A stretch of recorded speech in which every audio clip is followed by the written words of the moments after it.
And then, of course, I went into the field as a designer.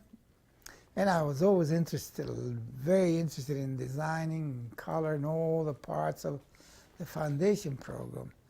I was working as a freelance artist now in New York City. And in those days, it was tough to get jobs because, anyway, this one day, I looking for a job with my portfolio. Every time I go around a corner in Manhattan, there were at least 50 portfolios ahead of me, so it was tough. But this one day, I got 2 jobs. See, one job was in an advanced studio agency. See, of course, I also work, advanced studio agency, and the other one, when I got home, I took the job. There were really 2. I've forgotten a little bit. 2 different studio agencies. I took the one that you could do better work, quality work. The other one paid more money, but the first time I don't go after money. I go for quality. See, they say, hey, I think I work for the studio. They don't pay too much, but they do better work. See. So I started to work in the field, several years, as a matter of fact. Then after that, after I'm working as a freelance artist, I was working in my room in Brooklyn, and going to different studios for work as a freelance artist. I was doing some work at the first studio, by the way.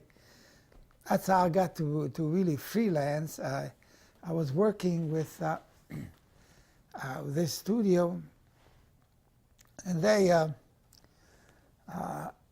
I was doing illustrations and work for this magazine, professional magazine.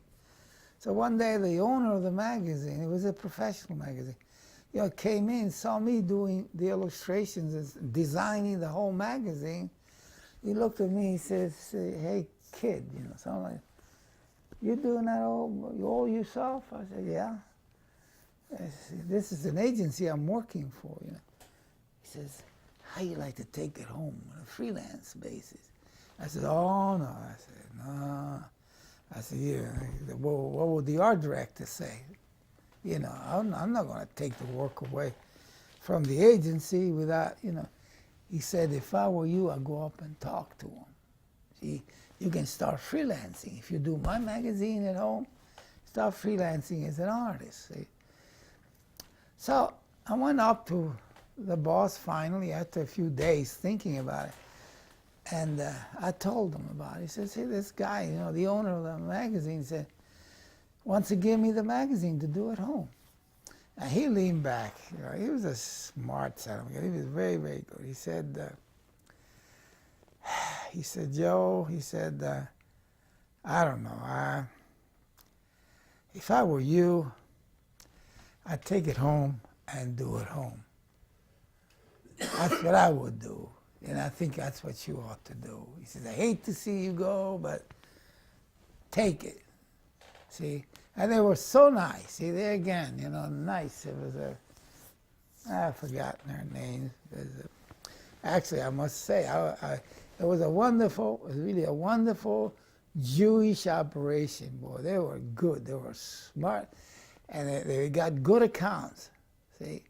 And he was honest. Then, when the next day when they found out that I was going to leave, one of the account executives came up to me. He says, a woman, as a matter of fact, she said, "Joe, I understand you're leaving, you're going freelance. Tell me where you live, the phone number. I'll send you work." Because she was really an operator. She knew all the agencies in Manhattan. See? So she starts, she sends me work. I work for myself, and